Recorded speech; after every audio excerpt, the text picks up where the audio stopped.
Assalamualaikum warahmatullahi wabarakatuh. Berjumpa lagi dengan Pak Guru dalam pembelajaran matematika secara online,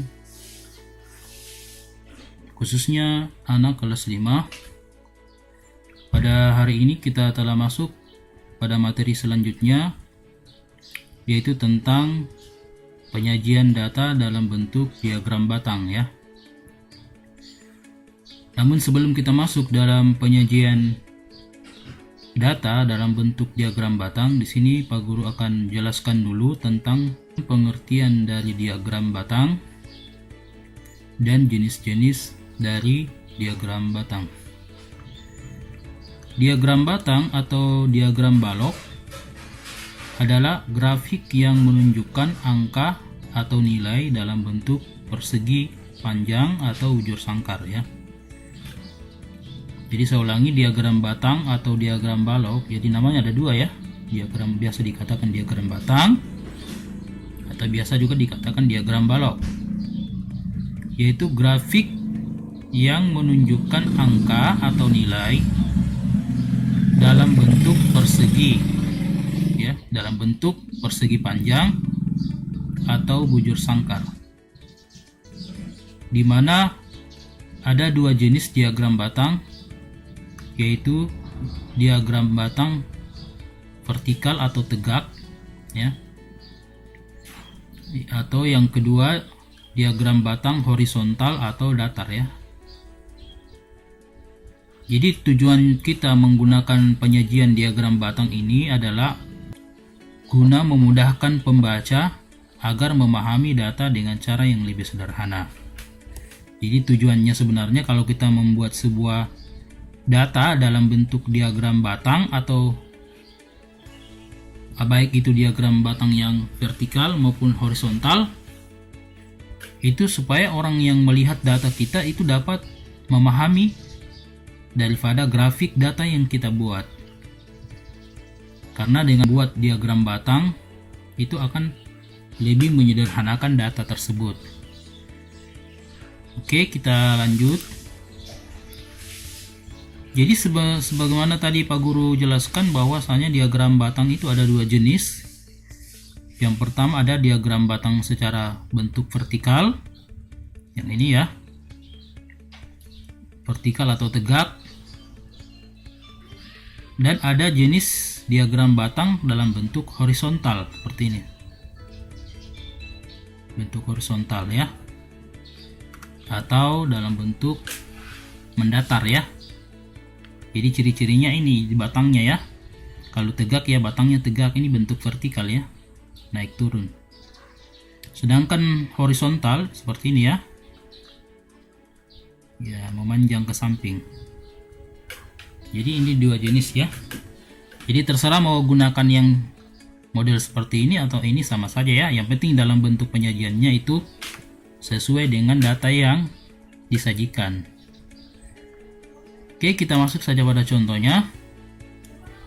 Contoh yang pertama, misalnya tabel di bawah ini menunjukkan banyak siswa tiap kelas di SD Tunas Bangsa pada tahun 2019-2020 ya, sebagai contoh ya. Misalnya di nomor 1 ini di kelas 1 banyaknya siswa 30, kelas 2 35, kelas 3 30, kelas 4 32, kelas 5 28, dan kelas 6 25 ya. Jadi data ini yang sudah dalam bentuk diagram tabel kita akan sajikan dalam bentuk diagram batang ya. Cara penyajiannya seperti ini ya. Ini dalam bentuk diagram batang dalam bentuk vertikal. Jadi kelas 1 tadi 30 ini seperti ini. Jadi ini kita buatkan disesuaikan juga ya, bukan sembarangan ini ya. Ada jarak-jaraknya ya yang bisa disesuaikan. Terus yang kelas 2 35 seperti ini ya, menunjukkan 35. Tentunya dia lebih tinggi ya daripada yang kelas 1. Terus yang kelas 3 sama dengan kelas 1 nih. Terus kelas 4 32, kelas 5 28 ya, lebih rendah ya, seperti ini. Dan yang satunya adalah kelas 6 itu 25 ya. Ini dalam bentuk penyajian batangnya ya. Sampai sini paham ya dari penjelasan Pak Guru ya.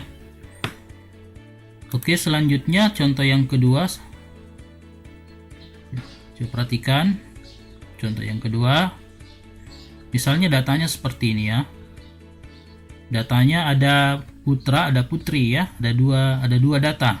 Jadi ini misalnya ini penyajian data, misalnya datanya ada dua ya bersamaan. Misalnya putra dan putri jenis ekstrakurikulernya di sini misalnya teater, putra ikut 6 orang, putri 10 orang. Lukis, putra 10, putri 8 ya. Ini dalam bentuk penyajian datanya ini 1x2 ya, berjalan ya. Misalnya coba lihat sini dalam bentuk datanya seperti ini. Ini ada teater, lukis, tari, pidato, musik, sains. Jadi di teater ini kan ada putra dan putri ya. Putra 6, putri 10. Jadi di sini kita kasih warna yang berbeda. Jadi putra ini 6, putri 10 ya.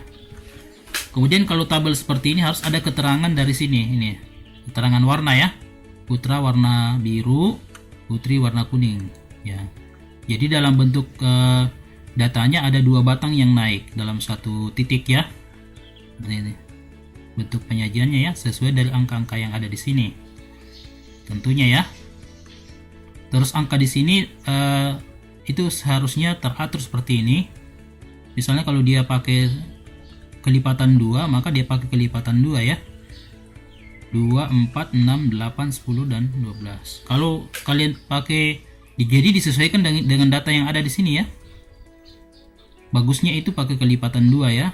Atau mungkin kalau ada kelipatan 5 ya, dari data ini mungkin dia pakai kelipatan 5 yang sesuai ya, pakai kelipatan 5 ya. Jadi sesuaikan ya.